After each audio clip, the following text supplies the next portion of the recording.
Well, it's a great privilege to be here with all of you today, and I want to thank Brian and Jim especially. They helped me get everything ready, so I really appreciate their assistance with that and Brian's help with the service. I think Jenny prepared us well for our scriptures today as she spoke to the younger child in all of us.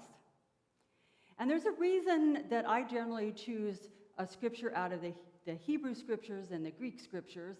And I like to go by the lectionary because it kind of stirs it up a little bit and makes me sometimes challenge myself. But I love it when a text comes together. When I was starting to prepare for my time here with you today, and I read the passage from Isaiah, I said, okay, God, yes, I'm listening. Yes, this will be our first text today. I get it. Because, there are just some texts in the Bible that just resonate deep down inside us, and we hear them and we just carry the words with us. And I think when Isaiah the prophet spoke on behalf of God and said, God is telling us, I am about to do a new thing. Don't worry about what was in the past. Don't worry about the times before, but focus on the fact that I am about to do a new thing. And I was so struck by that text because I know that here at Underwood Hills, you are moving into a space of time in which you too will be challenged to do a new thing. You'll be inviting someone to come and lead you pastorally. And so that always brings a little bit of a change when we have that kind of transition. But it's kind of a neat thing because a lot of things won't change. A lot of things about your life together as a community will remain the same.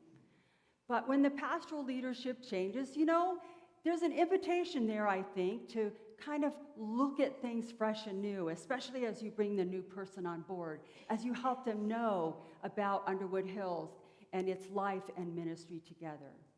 It gives people a chance when new things are happening to evaluate and to think about, are the things we've been doing working? And if they are, how do we make them better? And if they aren't, how do we let them go to open the door to other new things? But sometimes when a new thing is happening, it's really tempting to think it's just because of people's lives. People's lives are changing all the time. Things are shifting and moving.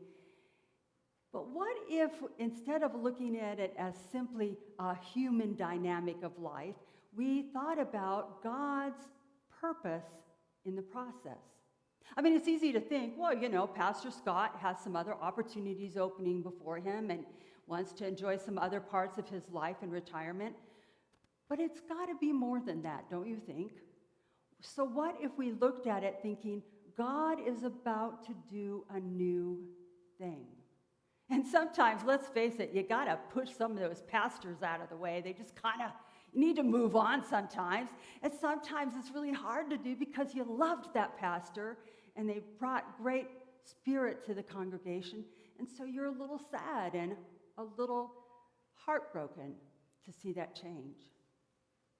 But what if instead of just seeing it as a change in the life of Pastor Scott, we saw it as an opportunity for God to step in and do a new thing here at Underwood Hills? Now, that doesn't mean all the great things that have been happening aren't going to keep happening.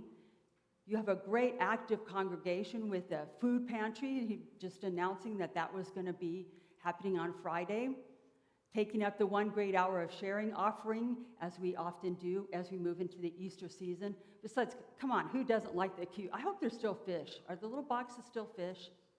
I hope so. I hated it. One year they made them houses. Houses, come on, what? They had to be the cute fish. They're harder to put together, but they're more fun. I know you minister with the school not too far from here, that you do things for the neighborhood, that you're an active presence in this place and in this time. So many of those things won't change, but maybe some will tweak and adjust. Maybe new things will come in and old things will pass. But what I love about God's insistence in this passage is I am about to do a new thing. So don't be so focused on the past. Don't be worried about what didn't happen, what didn't work, but instead open your heart to a new thing. But then I think our passage from the Greek scriptures, the gospel lesson today, also speaks very clearly to this congregation. It's a powerful story where Jesus has been invited to this person's home for dinner, and they are seated around together. In the Roman style, they would have probably been on different couches all around the area, kind of eating food, talking, having conversation. And right in the middle of this, in walks Mary Magdalene. Now, number one, you got to think, wow, that took some guts. You walk into somebody's house you don't know. You walk in the middle of a party, and you have one mission in mind. And that mission is to go over to Jesus and to anoint his feet. In that time, to anoint one's feet was a very tender and very personal experience. And often you'd be lucky going to a house if they had a fountain where you could wash your feet, or a slave that might be there to wash them for you. But she goes one step further, and she brings in this fragrant ointment, kind of like it says a nard. It's kind of a thick ointment that she brings in, and she begins to lavishly lather his feet with it. She does this because she's grateful for the ways that Jesus has interacted in her life, has brought healing and restoration to her, and she wants to find some way to express it. And so she buys this expensive ointment, she takes it, and she anoints his feet. But as often happens with any extravagant act of love, there's always somebody that's got a naysay. So there's good old Judas. Poor Judas, he really, he just doesn't get it. I mean, poor guy, he's come through the whole thing. He just doesn't get it. And he's just thinking about the money. He's the money keeper of the group. So he wants the money in his little purse. And, well, it sounds better if you say, well, we could have used that money for the poor. I love the author's sidelines, like, sotto voce, like, he's not going to use it for the poor. Like, everybody knows this. He's not going to use it for the poor. He wants the money. That's all he sees. It's the tangible money. He sees nothing else. And I love it how Jesus literally stands up for Mary and says, she has done this wonderful, extravagant act of love toward me, and I am so grateful. And then he closes the jar and he hands it back to her, and he says, keep this now for my funeral. As Jenny said, that was one of the ointments that would be used to tend lovingly to the body after death before burial. And I think this congregation is no stranger to extravagant acts of love.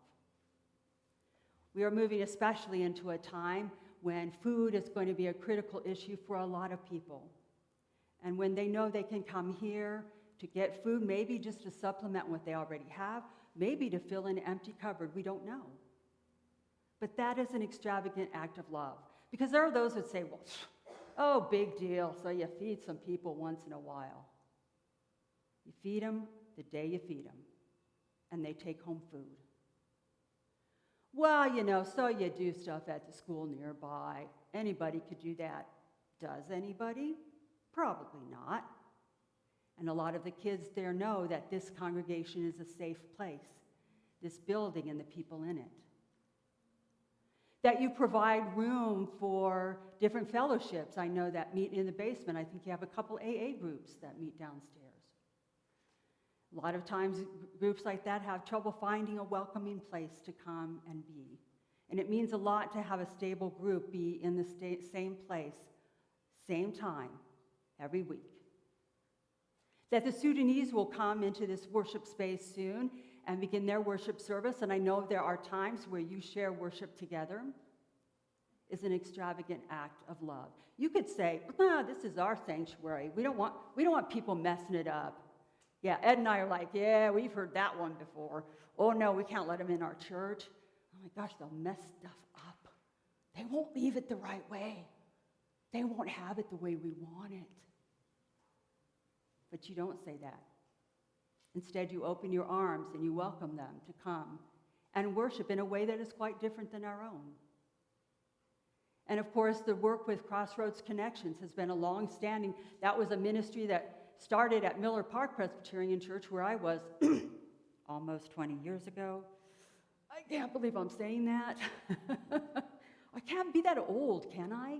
That I was here 20 years ago? Oh my gosh. But that was a ministry that started then and has thrived in this environment since then. So there are the Judases in our world who would try to say, well, that doesn't make much difference. Oh, that's not much. But if they saw the might in this congregation, y'all might be small, but you are mighty.